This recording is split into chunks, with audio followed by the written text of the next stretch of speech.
There is a matter I wish to raise with you before we enter. We are here to listen and to learn. But if the Forum's plans are more or less what I expect, then I should like to make a proposal that will serve our ends. By your leave, of course.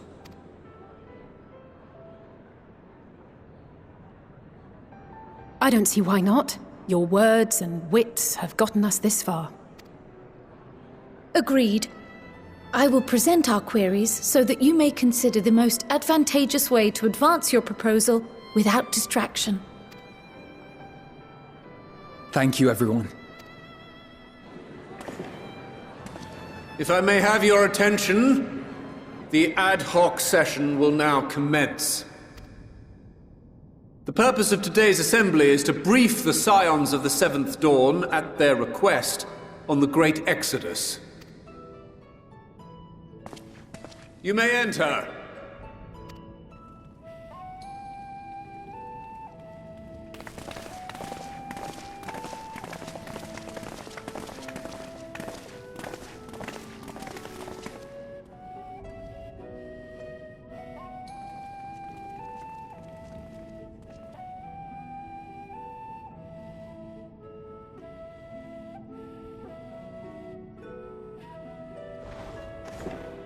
On behalf of the Forum, I commend your heroic actions on the Magna Glaciers.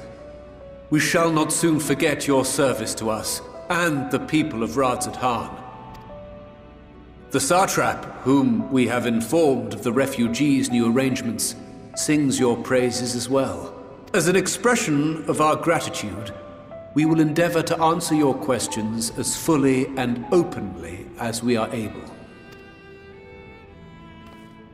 Then let us begin. First, it is the Forum's objective to ferry the life and knowledge of this star to the moon. Am I correct? You are. It is for this purpose that Sharlayan has labored these many long years. We have collected biological samples and scientific records from across the Storinthos and Numenon and conveyed to safety. Once that critical task has been accomplished, we will begin transporting the Sharlayan citizenry, which has been categorized into groups.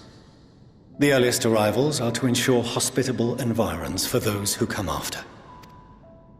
Following our people, we will send those of other nations in turn, beginning with our allies.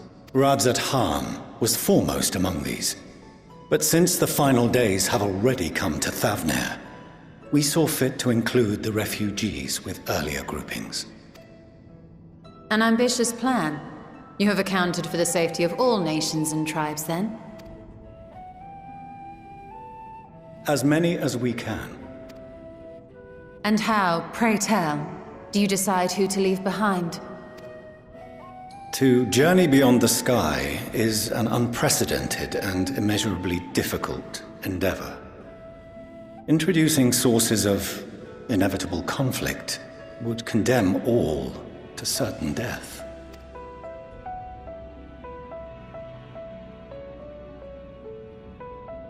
Questions as to the validity of that approach aside, are your plans proceeding apace? We're under the impression that your primary means of celestial transportation is incomplete.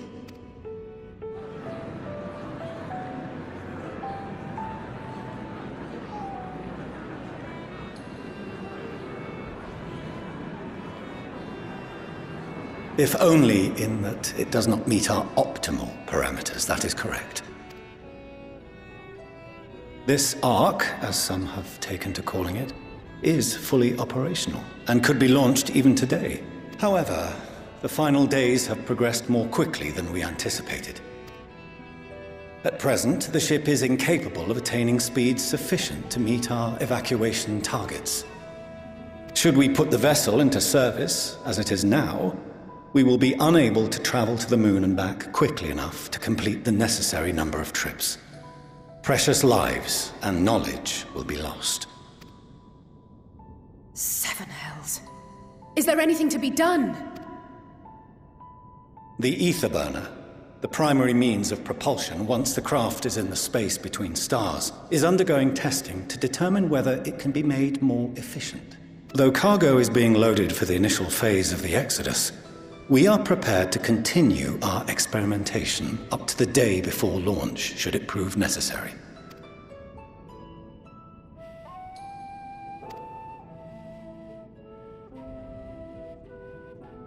We shall help devise a means to improve the ether burner's efficiency, on 2 conditions. If we succeed, you must allow us to meet with Hydaelyn.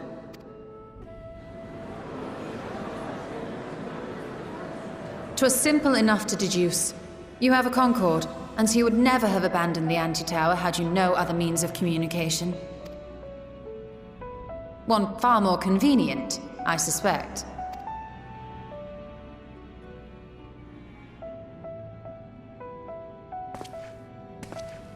The second condition, also to be met upon our success, is that we be permitted to propose another use for your Ark.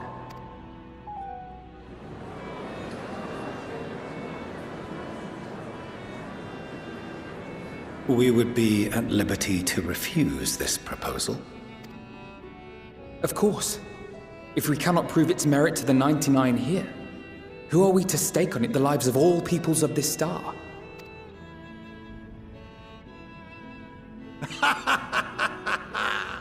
Delightful as always, Master Alfino.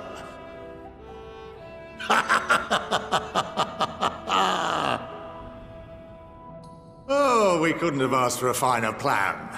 Allow us to solve this complex engineering problem of which we were entirely unaware until moments ago. What could possibly go wrong? The satire writes itself.